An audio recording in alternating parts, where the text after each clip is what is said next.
जय काडसिद्ध. आपण पाहतो आपल्या वैदिक परंपरेचा ज्यांनी प्रचार केलेला आहे, प्रसार केलेला आहे, विशेषतः शंकराचार्य वगैरे वगैरे जे महापुरुष आहेत ना, त्यांनी संघटनेला विशेष महत्त्व दिलेलं आहे. लक्षात घ्या, कळलं ना. इव्हन आपण पाहतो ना, रामकृष्ण मिशनमध्ये सुद्धा बघा संघटना तयार केलेल्या आहेत. इतकंच नाही, गौतम बुद्धाच्या काळामध्ये सुद्धा त्याने खूप संघटना तयार केल्या होत्या आणि शंकराचार्यांनी सुद्धा तेच कार्य केलेलं आहे. कळलं. ह्या संघटना का तयार करायची? त्याने एक 4 पीठांची स्थापना केली. लक्षात घ्या, 4 पीठांची स्थापना केली, तिथे पीठाधिपती तयार केले आणि तिथे सुद्धा त्यांनी संघटना तयार केल्या. आता समर्थ रामदासांनी सुद्धा किती भव्य आणि दिव्य कार्य केलेलं आहे. म्हणजे शिवाजी महाराजांच्या वेळेला जर आपण पाहिलं ना, की शिवसमर्थ योग जो झालेला आहे, तर समर्थाने काय केलं? समर्थाने 12 वर्ष भारत भ्रमण केलेलं आहे आणि जेव्हा त्याने भारत भ्रमण केलं, त्याने तिथे अनेक संघटना निर्माण केल्या. त्यांनी जिकडे तिकडे मंदिरांची स्थापना केली आणि त्या मंदिराच्या परिसरामध्ये त्यांनी लोकांना एकत्र केले. कारण काय असतं बघा, संघे शक्ती कलियुग. कलियुगामध्ये ना संघटनेमध्ये सामर्थ्य आहे. त्यामुळे सद्विचारी, उत्तम व्रतधारी, धार्मिक आणि आध्यात्मिक सज्जनांच्या संघटना समन्वय होणं आवश्यक आहे आणि ह्या संघटना तयार व्हायलाच पाहिजे. आज सुद्धा आपण पाहतो, आपण ठीक आहे वैदिक परंपरा आपण म्हणतो गर्भ से कहो हम हिंदू है, पण हिंदू म्हणून नुसतं हिंदू म्हणून उपयोगाचं नाहीये. अशा हिंदूंच्या सगळ्या संघटना तयार व्हायला पाहिजेत आणि ह्या संघटनांचं एक ठरलं पाहिजे, माझं ध्येय काय आहे, आपली वैदिक परंपरा आहे त्याचा विकास जास्तीत जास्त प्रकारे कसा होईल. आता आपण पाहतो प्रत्येक गावामध्ये मंदिर आहे, पण त्या मंदिराचा हेतू काय आहे? त्या मंदिराच्या ठिकाणी आपल्या वैदिक परंपरेचं प्रबोधन व्हायला पाहिजे.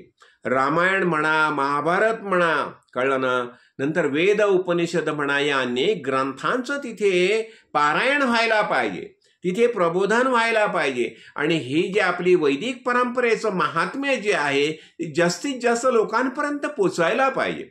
आणि जेव्हा हे कार्य होईल, बघा मंदिरातून हे कार्य चालतं, ठीक आहे. आज मी पाहतो की अनेक मंदिरं तयार होत आहेत, पण नुसतं मंदिर तयार होणं उपयोगाचं नाहीये. त्या मंदिराच्या ठिकाणी प्रबोधन करणारे ज्ञानी महापुरुष तयार व्हायला पाहिजे, साधक तयार व्हायला पाहिजे, सिद्ध तयार व्हायला पाहिजे, ह्यांच्या संघटना तयार व्हायला पाहिजेत. आणि या संघटनांच्या माध्यमातून, कारण काय असतं, लोकजागृती जर करायची असेल ना, तर अप टू द लास्ट शेवटल्या माणसापर्यंत ते पोचायला पाहिजे. जसं आपण पाहतो ना, स्वाध्याय परंपरा बघा, त्याने म्हणजे ठीक आहे भगवद्गीता घेऊन अगदी घरोघरी भगवद्गीता घेऊन फिरायचे, पण हेतू काय? त्या गीतेचा स्वाध्याय व्हायला पाहिजे. कळलं ना. कारण श्रीकृष्ण भगवंताचं इतकं भव्य दिव्य असं चरित्र आहे, कळलं ना. आणि त्यांनी कार्य कशा पद्धतीने केलेलं आहे, कळलं ना. आणि त्याने म्हटलंय ना, समर्थाने पण म्हटलं, भले तरी देऊ कासेची लंगोटी, नाठाळाच्या माथा हाणू काठी. म्हणजे आम्ही भले भले म्हणजे किती, अरे आम्ही लंगोटी सुद्धा काढून देऊ, पण जर तुम्ही चुकीच्या दिशेने गेलात, चुकीचं कार्य केलं, तर मात्र तुमचं डोकं फोडायला आम्ही कमी करणार नाही. कळलं ना. म्हणजे हे काय कोण समजावून सांगतं? कारण धर्म संरक्षणासाठी जे जे आक्रांत आले पूर्वापारपासून, भरतभूमीमध्ये जे आक्रांत आले आणि त्यांनी भरतभूमीवरच्या सगळ्या लोकांमध्ये, कळलं ना, जो जो अन्याय केला, अत्याचार केला, आणि कोणाच्या मदतीने? आपल्याच लोकांच्या मदतीने. परदेशातून जे आले होते आक्रांत, किती आक्रांत आले, पण त्या आक्रांताने काय केलं? आपल्याच मधले जे स्वार्थी लोकांना त्याने पुढे घेतले.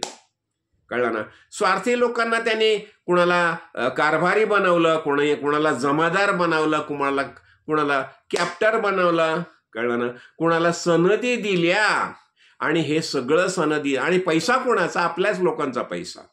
आणि आपल्याच लोकांच्या विरुद्ध त्याने लढायला लावलं. कळलं ना. इंग्रज किती आले होते, हबशी किती आले होते, पण त्यांनी काय केलं? आपल्याच लोकांना जास्त पगार देऊन त्यांच्या सैन्यामध्ये रुजू केलं आणि त्यांच्या मदतीने आपल्याच लोकांवर राज्य केलं. म्हणून म्हणतो ना, 150 वर्ष राज्य करून गेला इंग्रज गोरा, असं आपण म्हणतो. पण ह्याला कारण काय? ह्याला कारण आपली म्हणजे आपण संघटना ह्या दृष्टीने विचार केला नाही आणि ते करण्याची आवश्यकता आहे. लक्षात घ्या, आता जे पहलगावचा जो आक्रांतांचं हे झालं बघा, कळलं ना, हे परदेशी आक्रांता येत आहेत, आपल्यामध्येच राहतायत, आपल्याला कल्पना पण नसते आपल्या बाजूलाच येऊन ते राहिलेले आहेत ते, आणि आपल्या विरुद्धातच ते कार्य करतायत, आपल्याशी गोड बोलतात, आपल्याला जवळीक देतात आणि आपल्या विरोधातच त्यांचं कार्य चाललेलं असतं. तर मी काय म्हणेन की संघे शक्ती कलियुग, तर सगळ्या आपण संघटित व्हायला पाहिजे. आणि हेच आपल्या अनेक महापुरुषांनी हेच आपल्याला समजावलंय, शिवशंकरांनी हेच समजावलंय. आणि आपल्या श्रीकृष्ण भगवंताने काय केलं, संपूर्ण आर्यावर्तामधल्या सगळ्या राज्यांना त्यांनी धर्म स्थापनेसाठी एकत्र केलेलं आहे, कळलं ना, आणि त्याने संस्कृतीचं प्रचंड कार्य केलेलं आहे.